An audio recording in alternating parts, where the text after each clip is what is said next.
Greetings, my brothers and sisters. Salutations in the name of the Most High. Hope everyone's feeling irie tonight. And I have a pretty good power thought in store for y'all tonight. So let's hop right into it.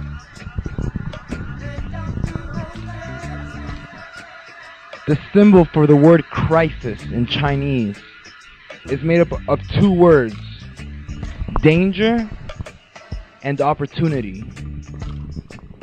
In every crisis, in every loss, in every disappointment, there is the danger of growing bitter, staying bitter, settling for less.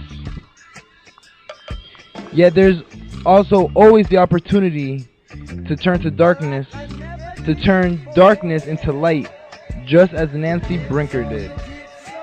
Whoever that is. We can grow. We can step into faith.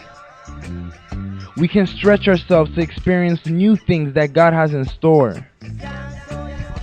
You may not have the time and resources to launch a national organization like Nancy Brinker did, but you can make a difference in your own neighborhood, community, or congregation. I was reminded of this while speaking with Wes and Val Hendron from our church. They are founded up. Alright, before I continue, I don't even gotta reiterate. You guys already know my position on church. Church is not some physical material building out there, but it's the temple within. They are fine and faithful people who lost their teenage daughter, Katie, to cancer. We prayed and believed with them for many, many years as she battled the disease. Katie held on to life as long as she possibly could, but then she went home to the Lord. As you can imagine, her grieving parents tasted some bitter waters. They didn't know why their daughter had to die. Even though it was difficult, they committed her passing into God's hands. Today, the Herndons serve as shining examples of how God can turn your life around. They radiate God's goodness. Whenever I meet someone grieving the loss of a child, I think of this couple. I often put them in touch with others going through a grief. They went through a major crisis. I can't think of anything bigger. I don't even want to say nothing about that, because just that quote, I don't know if y'all remember in my past video, I said how some sentences, if worded improperly, can create a block in the mind, essentially trying to put a veil over the truth, if you will. That line right there, I can't think of anything bigger, that's subconsciously integrating a limitation in your imagination, because if you can't think of anything bigger, that means you're in a box. So that person, whoever wrote that, evidently is not aware of how infinite they really are. They faced the darkness. They could have easily been negative, bitter, angry people, blaming God, asking, why did this happen? But in their crisis, they saw the opportunity. They saw a chance to receive God's grace. Today, the Herdons are helping others to make it through. God wants to show His grace through you. When you go through a crisis, instead of becoming bitter, know that God is still in control. I'm guilty of that myself. There's times where, yes, I've been injected with the doubt, and yes, I have, for a momentary time in the space-time continuum, have became bitter because I just momentarily forgot that Jah is in control. Stay hopeful and know that He will open new opportunities. And then you too will become an example of God's amazing grace. You not only will see God's goodness in a greater way, but you will inspire others to keep moving forward into the good things God has in store. I love the way Job put it. Though he slay me, yet will I trust in him. Job had this unwavering trust because he knew God was still on his throne. On the throne, I'm sorry. When we go through things that don't make sense, things we don't understand, we should call to mind Job and his faith. I am not worried about it. I know God is still in complete control of my life. I know He has me in the palm of His hand. This may look like the end, but I know God has a new beginning. Weeping may endure for a night, but I know a secret. Joy is coming in the morning. The scripture says, all of our days have been written in God's book. He's already recorded every part of your life from beginning to end. God knows every disappointment, every loss, and every challenge. The good news is that your story ends in victory. You see, okay, when it says story right there, it's referring to the body's story because the body has a beginning and the body has an end. So the body has a story. The soul is infinite. It can't be a story because stories have endings.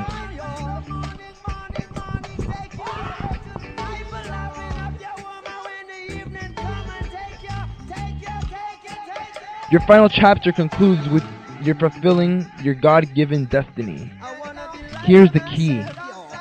When you go through a disappointment, when you go through a loss, don't stop on that page. Keep moving forward. There's another chapter in front of you. You see, you can't begin the new chapter unless if you keep rereading the past one. It's time to turn the page. Forget the rage. Forget our age. And turn our mess into a mess age. That's how the word message, I just had a revelation as I'm saying it. That's how the word message just became to be the word. Because your mess in age turned into a mess age. A message. Because what appeared to at one point be a mess was simply a message in disguise. As you age, this gift becomes unwrapped, and the wrapping paper might be messy and may not be the most pretty packaged gift, but it's the core of that gift. It's not the wrapping paper that it comes in.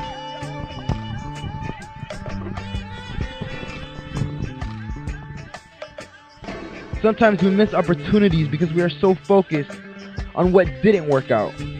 Whether it's a marriage that failed or a job you lost, you must leave it and move forward. You have been on that page long enough. You've reread the story 450 times. Let it go and move on to the next chapter that God has written.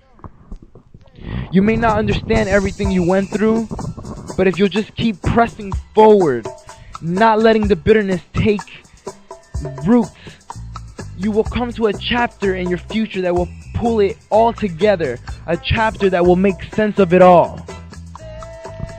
Many of those who suffered hardship because of Hurricane Katrina came to Houston to recover from that terrible storm. Most of those I've met lost everything.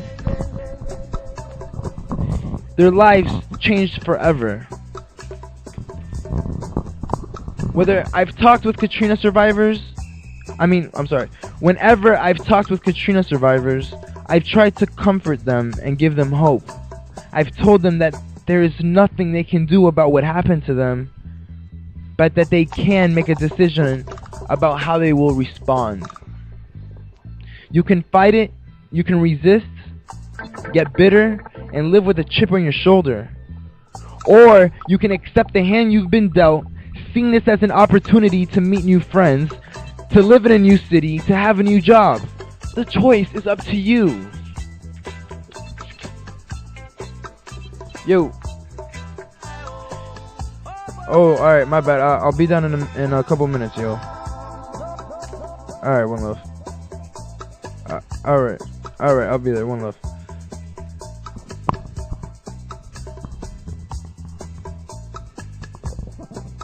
Another couple I know told me recently that they'd become estranged from their son. They had a good relationship with him. In fact, they'd worked together. But somehow they got crossways, and this son refused to speak to them. He moved to another city.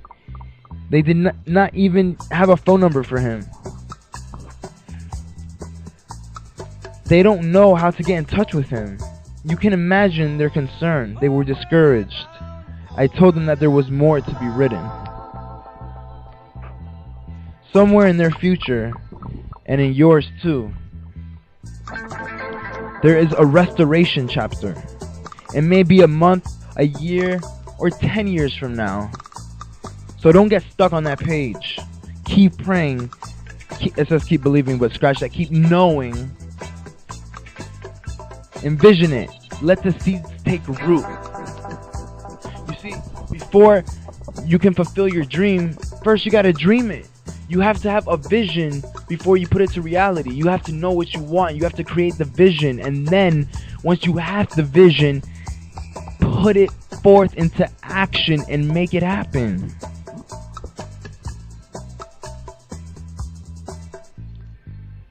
To reach up for the new, you must let go of the old. What is behind you is not nearly as important as what lies in front of you. Everything you've been through is a preparation for where you are right now. Disappointments, challenges, and failures were not meant to destroy you. They were meant to strengthen you, to build your character, to give you the fortitude to accomplish your God-given destiny. Unfair things happen. You may not understand why hard times hit you, but you have come too far to let setbacks stop you from stepping forward. Refuse to get stuck in the past. God has a plan with your name on it. A plan full of blessing, full of favor, full of victory, full of love. God will put it together for you. Sometimes life is like a mystery novel or a movie thriller. Things happen and we don't understand what they mean because the whole story has not yet been revealed. Once the final clues are given, the dots are connected. And suddenly the plot makes sense. But the story is complete only when all the pieces have fallen into place. At times, we don't have all the pieces of the story God has written for us. We don't understand how certain events in our lives will play out. We ask, why did this happen? Why didn't my relationship work out? Why did I lose my job? With a mystery novel or a movie thriller, you don't get frustrated. You know that eventually everything will make sense to you. You need to approach life with the same faith. Sometimes things in our lives don't make sense to us, but God's plan will be revealed to us as His plot plays out. Something may seem unfair right now. You may say, Joel, if God is so good, why did my life turn out like this? Or, why did I go through that divorce? Why didn't I get that promotion? It just doesn't make sense. That frustration is due to the fact that God's plan for you is still unfolding. If you stay in faith, before long you will see how every setback, every disappointment, even a terrible loss was simply another part of your story. God sees the bigger picture. Your life doesn't stop because of one setback or even many setbacks. Each part of your life helps advance your story. Connected and completed, they make up the whole of your life. They will come together for your fulfillment. Often the biggest challenges offer the greatest and most surprising rewards. And with that said, the laptop is about to die. So I'm going to go ahead and connect it to the charger really quick, and I will be right back.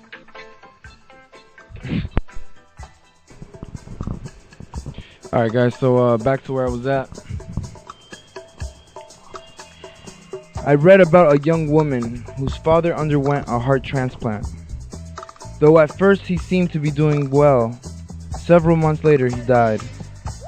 She was in another city working on her master's degree when she learned of his passing.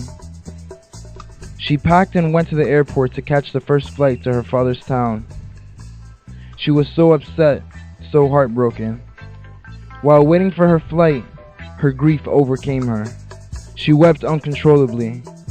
She did not see the man come up, but she felt these loving arms around her, and then she heard a voice saying, "Ma'am, what's wrong?" She recognized the voice. She looked up, and it was Kevin Costner, the actor and director.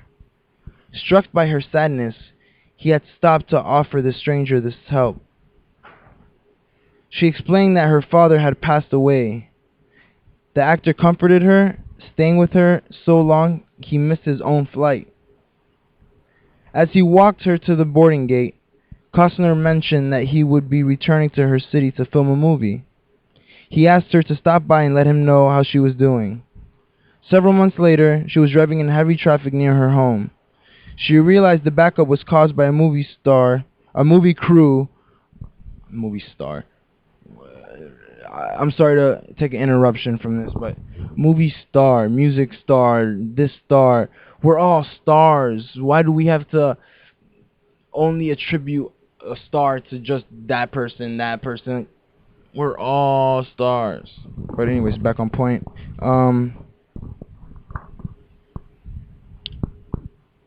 She realized the backup was caused by a movie crew working in a nearby park. She wondered if it was Kevin Costner's movie, but then she thought she should not interrupt even if it was. Later in the day, she drove by the same spot. This time, something compelled her to stop. She learned that it was Costner's movie. She told the security guard that he had invited her to stop by. He took her to meet Costner. The Academy Award winner was just as kind and warm to her as he had been at the airport. He invited her to watch the scene being filmed. After a few minutes, an executive in charge of the production came and sat next to the young lady, just being friendly. He explained the scene being filmed and the role of each crew member.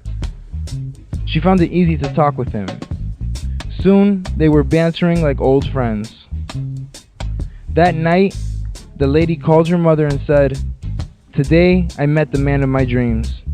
I'm going to marry him." Sure enough, they began dating, fell in love, and 1 year later, they were married. Who would have thought that crying in the airport would turn out to be a significant piece of her puzzle? God used that moment like a connecting piece to connect her with her future husband. That is an amazing story, I know, but we have an amazing Father in heaven. God has the pieces to the puzzle of your life. Because it is incomplete, that puzzle may not make sense right now, but don't get discouraged, for there is another piece coming. This one will complete you. God has some more in store for you. He will turn your mourning into dancing. He will lift you out of the mediocrity into a life of fulfillment. Keep dreaming. Stay in faith. Play it out in your mind. Bam! A divine connection. Bam! A breakthrough. Bam! A supernatural opportunity. Bam! A wall comes down. Bam! Prepare for the BAMs in your life. You have not seen your best BAM yet. Learn to shake off the bitterness. Do not dwell on unanswered questions. Know that God is in complete control. He will show up and show out in unusual ways. You see, once again, this vocabulary that they're using, keep dreaming. How about you stop dreaming now that you've dreamt, you've had the vision, now put it to reality. Stay in faith. We're already in faith. Play it out in your mind. Alright, but once you play it out in your mind enough times, now it's time to play it in outside your mind. And right here it just said, he will show up and show out in unusual ways. Show out. He will show in common ways. Because what's unusual ways for God? He will transform your scars into stars. He will make your mess into your message. And when you come to the end of your life, in this body anyway, you will be blessed to say, I've finished the puzzle. I've fulfilled my destiny. God put together all the pieces and made me whole. Thank you guys for listening. I love you all. Have a great night, great day, great life. Stay safe in this hurricane or tropical storm or whatever it is, or any potential earthquakes, tornadoes, etc., etc. No matter what happens, just remember that no water can put out this fire. So with that being said, God bless all of you. I love you. Keep shining, baby. Keep shining.